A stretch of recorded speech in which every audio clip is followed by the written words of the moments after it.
This video is sponsored by Deep Cut Studios. For a wide range of fantastic gaming resources such as battle mats, dice trays and pre-painted bases, check out the description below. My friend, are you alright? You look like death kicked you into shins. You had a run-in with Hamelin, and you're not puking your guts out. You're tougher than I thought. I meant no disrespect. It's just that most folks who encounter Hamelin and survive tend to wish they were dead. You see, centuries ago in old Malifaux, there was a highly renowned alchemist who sought a means to control decay and aging, experimenting with etheric energies and alchemical formulas to, I assume, discover some means to gain a few more years of life.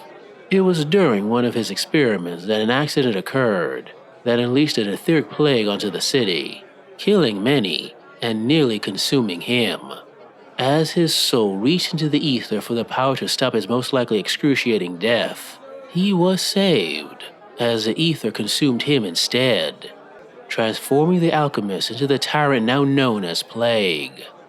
Transformed into a tyrant, his life goals changed slightly. It became less about studying the nature of life and death, and more about, world domination. Now it's hard to defeat a being that his disease made manifest, but somehow it was done. The power-hungry tyrant was first weakened by the Grave Spirit, and then ultimately defeated by the Autumn Queen Titania. What was left of him after that was buried in a tomb beneath Malifaux City, in the catacombs of the necropolis. And that's where he would have stayed, if he wasn't discovered by a very unfortunate man. I'm not sure if this man named Hamelin was an archaeologist or just a grave robber, but it doesn't really matter much, because as soon as the tyrant was released, that man was gone, Plague taking his body and wiping out his mind, even taking his name, which is just a low blow. This ability to infect and wipe out a being's mind is one he has used on many of the residents of Malifaux. These individuals, known as the Stolen, are now little more than puppets to his will, walking around aimlessly without a thought in their head, until Hamelin needs them. Of course, such puppets aren't good for situations that require a bit more, subtlety. For that, he has his obedient wretches, those folks on the bottom rung of society's ladder who willingly follow his commands for promises of power. The most well-known of them being Benny Wellcombe, the main fixer for the Brotherhood of the Rat, the man who ensures that those clients who don't pay what they agreed to his organization learn to regret that decision. If you don't know, the Brotherhood of the Rat is essentially the Rat Catchers Union, a highly respected organization in Malifaux for good reason, because unlike those on Earth, the rats of Malifaux are quite dangerous. They are the size of small dogs and, if enough of them gather together and don't wind up eating each other, have been known to form into a rat king. And if you think a large rat is scary, imagine a horde of them in a cloak, trying to grasp you with a hand composed of chittering rat teeth. Now, humans and rats aren't the only tools Hamelin has available. Remember that in his old life, he was an alchemist, and his talents have only improved since then, using his knowledge to create new plagues and ways to carry them, such as the winged plagues that fly from home to home spreading his gifts. Of his many creations, though, the greatest and perhaps saddest is Nyx. Hamelin's, well, the former human Hamelin's canine companion. When the surge of power that was the tyrant plague took over the body of Nyx's former master, that energy killed him, but raised the poor dog back up as a spirit. Hamelin, once he got used to his new body, used his magic and alchemical skills to transform Nyx into a spiritual plague carrier, the loyal beast following Hamelin around and infecting anyone he comes in contact with. Currently, Hamelin is the most aggressive and active of the tyrants, having already sent many plagues into the city aiming to bring it low. And although his various attempts have been stopped so far, it was always at a great cost. And like any good disease, those attempts have left lasting damage that weakens the city even more. Which means that one day, Hamelin may finally unleash a plague that will turn everyone in Malifaux into his mindless and obedient slaves. Hi guys, and welcome back to our Malifaux Masters Breakdown, where we showcase the factions and personalities vying for soul stones and dominance within the broken city. Today's episode features the sickness of Malifaux himself, Hamelin, and his plague and vermin keywords. Hamelin's main mechanic revolves around the use of blight tokens, a non-condition affliction that adds up quickly due to the diseased 3-inch aura that much of the keyword possesses, as well as the effects of their attack actions. These tokens have a variety of uses and applications, with the most famous being the Bleeding Disease attack, which can target an enemy's willpower and deal damage equal to the number of blight that they have with no upper limit. This attack alone can wipe out anyone on the board, with opponents having no way of removing the token should you be able to stack them high enough. The keyword's secondary mechanic comes with the summoning and application of the Vermin half of the keyword.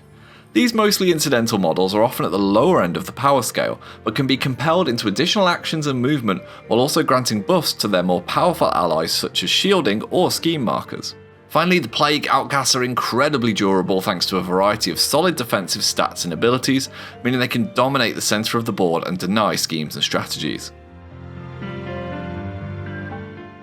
Heralding the Plague is the Pied Piper himself, Hamelin, a versatile master who can flex between controlling the battlefield and dishing out heavy damage. His headline act is his near unkillable defences and health pool, added to a demise ability that allows him to kill one of his 3 totems within 6 inches to rise again. Hammy's distribution of blight tokens is naturally high through his attacks, triggers and source of the contagion ability. But it doesn't stop here though, as his voracious rats and coughing fit traits also add an element of summoning and trigger denial within a 6-inch bubble to any enemies that are suffering the sickness, while the aforementioned Bleeding Disease attack deals unlimited damage equal to blight tokens on its unfortunate target.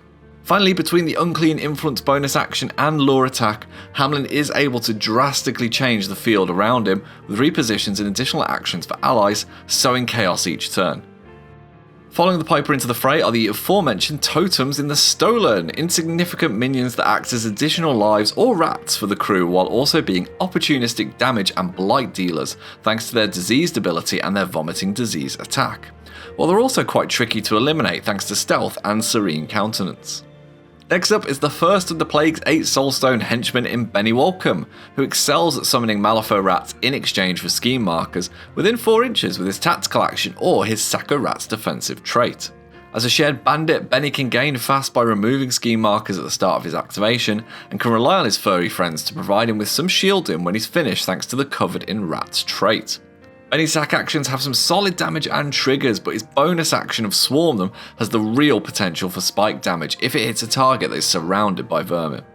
Trading summoning for survivability, we have the loyal pup Nyx next, a model that has exceptional defensive techniques to go alongside the fantastic Cruel Disappointment that reduces any severe damage to moderate for friendly models within 3 inches. Nyx again possesses the Bleeding Disease attack, and while its disease trait and drink spirit bonus action compile on the blight tokens, setting up its master if needs be. Finally, expect to see Nyx in the thick of the action as a stubborn anti-schemer thanks to its second bonus action, Loose Bowels, which can discard a blight token from an enemy to cancel their interact actions within a 6-inch range. Over to the Enforcer of the crew, we have the Obedient Wretch, who again possesses that vile Bleeding Disease attack action, albeit at a reduced stat 5. The Wretch can more than make up for this though with her Tummy Aches ability, which prevents enemy models with blight tokens cheating fate in opposed duels with her, making her weirdly and arguably the most reliable way to finish off models once you've stacked them with blight tokens. Moving over to minions, and we start with the 7 Soulstone Rat King, a heavy beater that receives positive damage flips when above half health thanks to its Strength in Numbers ability. As well as summoning through its rat problem tactical action, the King can also be deceptively quick if there's a scheme marker within 5 inches thanks to its Gnaw bonus action, allowing it to quickly cross the battlefield. Next up is the toolkit pick of the faction, the Ratcatcher, who possesses the always useful Don't Mind Me trait, while also being able to defend itself with Ronan thanks to the Rotting Odour bonus action and Covered in Rats ability that we saw earlier on Benny. Their Rusty Trap attack action has built-in triggers for either slow or min 4 damage should the opponent have blight tokens when attacking, meaning you can flex between movement and killing at any time. Leading into the more sickly side of the infection is the Winged Plague, an aggressive minion that can push towards enemies without blight markers in order to get its diseased aura in place for the following turn. The Winged Plague can also facilitate mid-game scheming actions thanks to its Festering Wounds tactical action, which is an unopposed trade for 2 blight tokens on an enemy.